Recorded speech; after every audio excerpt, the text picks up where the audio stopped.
by day we push away. Never stop, we find our way. Move so fast, we make it last. Chasing time, it's running past. We race the sun, no time to stray. Burning bright, we light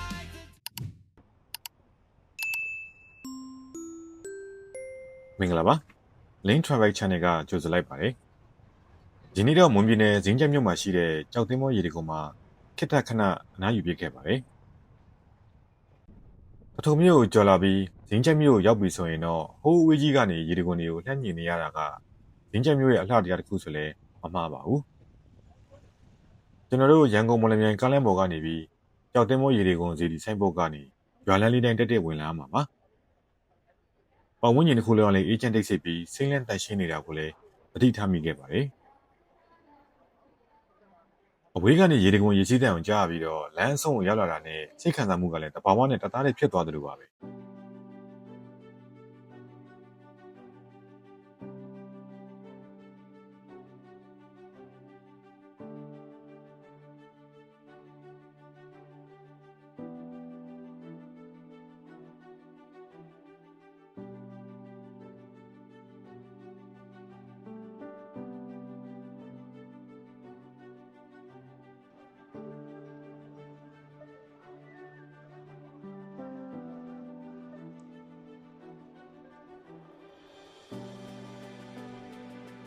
ကားပန်ကင်ကြီးကတော့2000တောင်းပါတယ်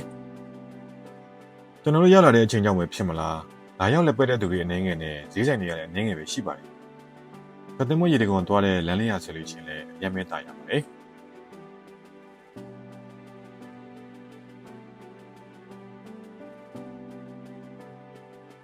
ကျွန်တော်ရဲ့ဘက်ဘက်မှာရှိတဲ့လှဲပိန်းနေနဲ့မြင်ရတဲ့တစောင်းလက်ဟာဆိုရင်တော့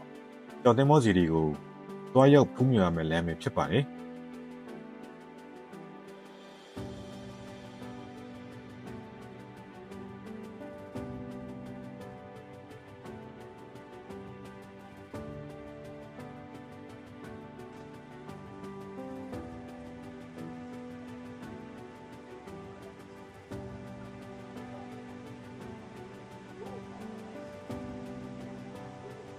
အဖြစ်ဖြစ်နဲ့ရေတကွန်ရဲ့ရေစီးတံနေနဲ့နီးကပ်လို့လာပါတယ်။အရန်လဲရင်ကုန်စိတ်လို့ရှာဖို့ကောင်းပါတယ်။ဒင်းချက်မြို့မှာရှိတဲ့ရေတကွန်တွေကိုလာရောက်လက်ပတ်မယ်ဆိုရင်တော့ရွေးရသည်မှာရေရမ်းနေသွားတာတချို့အချိန်တွေမှာရေလုံးဝမရှိသလောက်လည်းဖြစ်တတ်ပါတယ်။ဒါကြောင့်ရေတကွန်ရဲ့အလှပဆုံးအချိန်ကိုမြင်ချင်တော့ဝေးရသည်မှာလာလေတာကတော့အကောင်းဆုံးပါပဲ။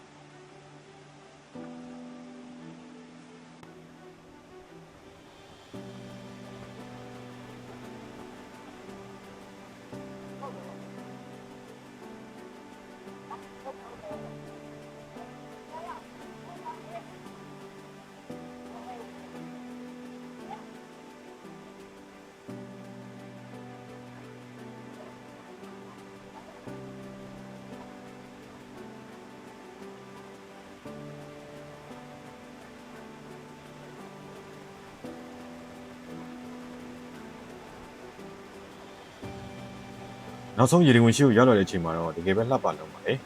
။ကြက်ပြက်နဲ့ကြောက်တမြင်ကြီးပေါ်ကနေတလာပြီးတလာရေစီးကျလာတဲ့မြင်ကွင်းကရဲမဲစိတ်လို့ရှာဖို့ကောင်းပါလေ။ဒီနေရာကဓာတ်ပုံရိုက်ဖို့လည်းအရင်လှသလို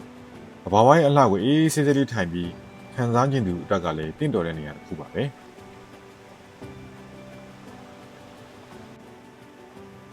ရေဒီကုန်းမှာရေကစားမဲ့လူတွေအတွက်ကတော့ကြောက်ပြင်းတွေကချော့တက်တာကြောင့်ရေကစားတဲ့အခါမှာတော့သတိထားဖို့လိုပါတယ်ကျွန်တော်ကတော့ရေတကွန်အောက်ရှိတီတော့မတော့ပြစ်ခဲ့ပါဘူးလမ်းခီးမှာမုံမိပြီးအေးပတ်ထားတာကြောင့်ဝေးကနေပဲမှတ်တမ်းတွေရိုက်ကူးထားလိုက်ပါတယ်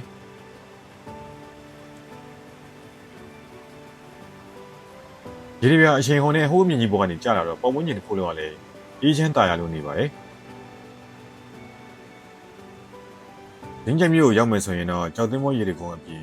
ခလောင်ကြီးရေတကွန်ကလည်းမဖြစ်မနေလာရောက်တဲ့နေရာကြီးလို့ပြောချင်ပါတယ်